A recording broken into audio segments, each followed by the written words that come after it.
வணக்கம். குருப்பெயர்ச்சி பார்ப்போம். குருப்பெயர்ச்சி மேச ராசிக்கு குருப்பெயர்ச்சி 3ல் இருந்த குரு இப்போ 4க்கு போகிறார். 4ஆம் இடம் என்ன? தர்மபுத்திரர் 4லே வாசம் அப்படி போனதுண்டு. அப்படின்னா என்ன? 4ஆம் இடத்தை போனால் சகோதர சகோதரிகள், தாய் வழி உறவு, தந்தை வழி உறவு, ரத்த சம்பந்தப்பட்ட உறவு, தான் கொஞ்சம் கவனம் பார்த்துக்கணும். ஏன்னா அவர் இடத்துல 4ஆம் இடத்துக்கு இருக்கும் இடத்துக்கு எடுத்து பார்க்கும் இடத்துக்கு தான் பல சுருத்த கொடுப்பார். நண்பர்கள் இருந்த வாக்குவாதம்லாம் குறைஞ்சி புதிய நண்பர்கள் கிடைப்பாங்க. தொழில் கிடைக்கும், உத்தியோகம் கிடைக்கும், வியாபாரம் கிடைக்கும், ஆன்மீக பயணம், சுப விரயம், அலைச்சல். ஏன்னா சனி 12 இருக்கிறதுனால சுப விரயம் கொடுப்பாங்க.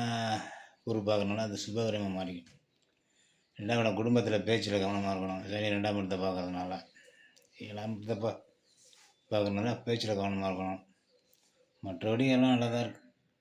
தாய் வழி உறவு, தந்தை வழி உறவு, ரத்த சம்பந்தப்பட்ட உறவுகள் விஷயத்தில் கவனமாக இருக்கணும்.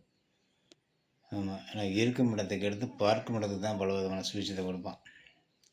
மற்றபடி உத்தியோகம் கிடைக்கும், தொழில் கிடைக்கும், வியாபாரம் கிடைக்கும். தொழில் முயற்சி பண்ணுங்கள், தொழிலில் முதலீடு பண்ணுங்கள், லாபம் அதிகரிக்கும்.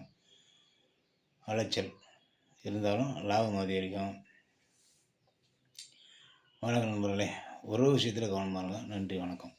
மீண்டும் ஒரு அடுத்த வீடியோ சந்திக்கிறேன். நன்றி, வணக்கம். லைக் பண்ணுங்கள், ஷேர் பண்ணுங்கள், கமெண்ட் பண்ணுங்கள், சப்ஸ்கிரைப் பண்ணுங்கள். நீண்ட இடைவெளி கழித்து வீடியோ போடுறேன்.